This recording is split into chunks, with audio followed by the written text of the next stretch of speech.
Now it's time for On Point, where we speak to experts to delve deeper into the biggest news stories in the spotlight right now. South Korea's new daily COVID-19 cases, as we've been reporting, continue to be on the general downtrend, while new cases were in the several thousand a day just a few weeks ago.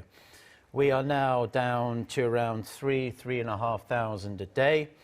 The number of critically ill is down also. It was just over 800 on Sunday. That was well over 1,000 just a couple of weeks ago. And strict social distancing guidelines remain in effect, as does the vaccine pass system. So from today, as well as being required for re-entry to restaurants, cafes, movie theaters, and other similar-sized places, the passes are also needed to access department stores and large supermarkets.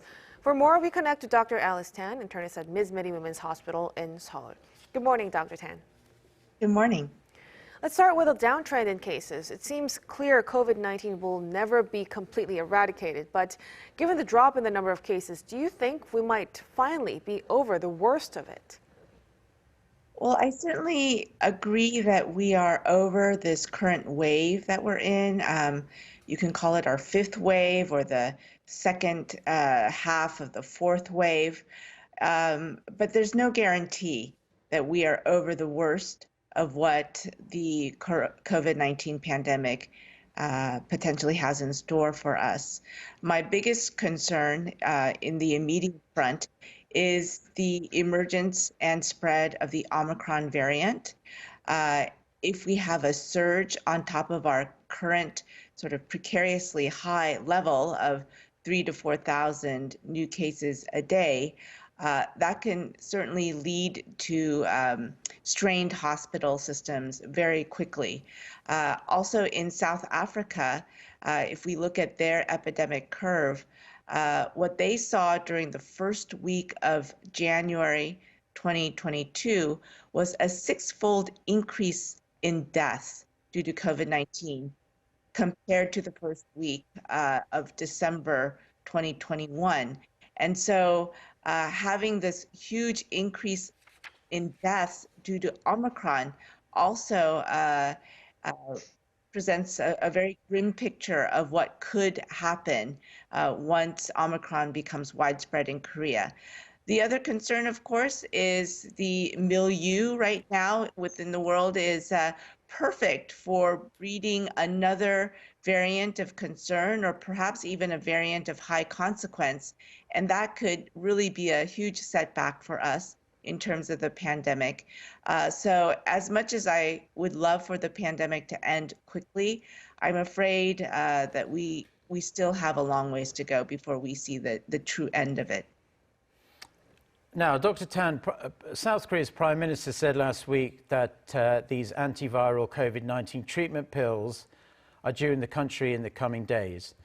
I was just wondering, who do you think these, because they're going to be limited supplies, obviously, at the start, who should they be distributed to at the outset and why? Are they more for Delta patients, or can they work also with Omicron patients as well? Well, the oral anti-COVID pills will likely be effective against both Delta and Omicron COVID. In terms of the indication, the United States FDA has issued an emergency use authorization specifically for adults and pediatric patients 12 years and older who have had a positive PCR test within 5 days. So positive for COVID, and also if they are at high risk for developing severe disease.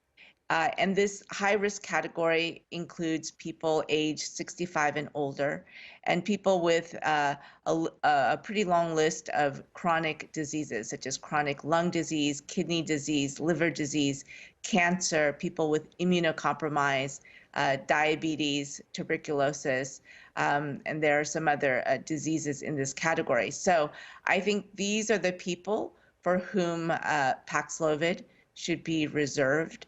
Molnupiravir has a slightly broader indication in terms of who can use the medication, but it's not for everybody.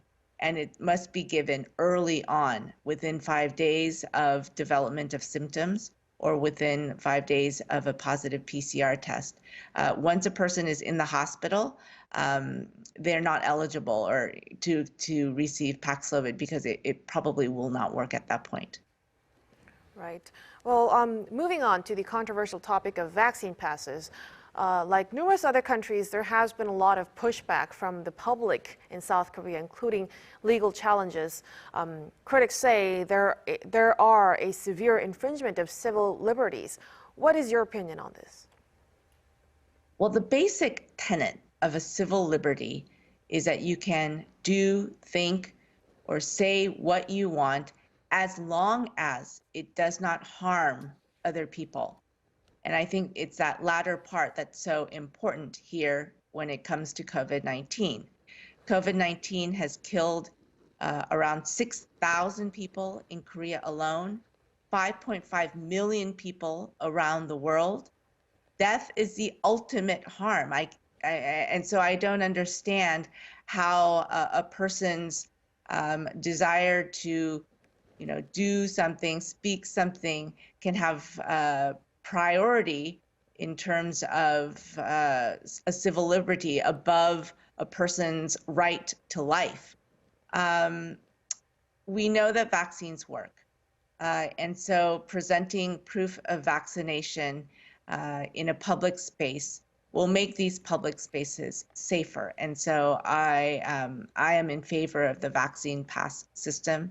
It certainly makes me feel safer. And I know that I am safer in a space where everyone has been fully vaccinated.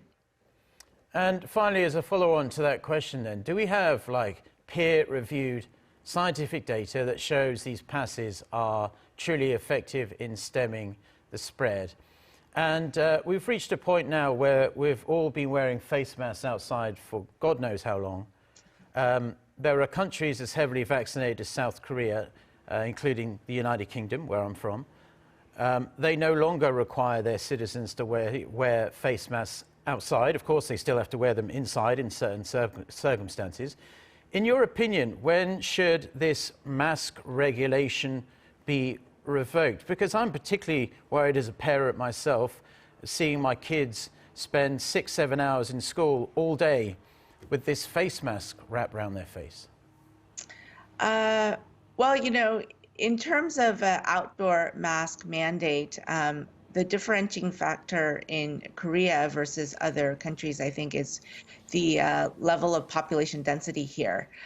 If you're in a wide open outdoor space, well distanced from other people, for example, you're standing on a beach and there's only a handful of people and they're all many, many meters away from you, the chance of spread of COVID-19 in a setting such as that is very low to little. But especially in the Seoul metropolitan area, even in an outdoor space, it's actually very difficult to stay adequately distanced. It's just way too crowded. And so I guess that's the reason why we're holding off on decreasing any stringency in our mitigation measures, including the wearing of masks outdoors. It's only been a week since the number of severely ill ICU cases dropped below 1,000. So I think it is going to be safer to wait a little bit on that. In terms of precedence of the vaccine pass and whether or not there's peer-reviewed information, unfortunately, this is a brand new system. It's never been used before.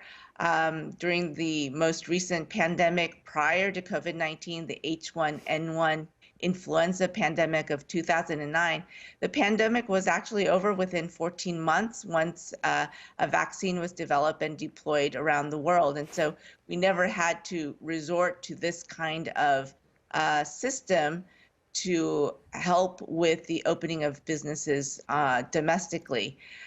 But we do know, for example, in schools, in public schools and private schools also in the United States, if any child wants to attend school, they have to show proof of vaccination against a handful of common diseases. This is nothing new, requiring proof of vaccination against communicable diseases. And so in terms of this electronic format, this digital format that we're using in Korea, no, there is no peer-reviewed scientific data to support its use.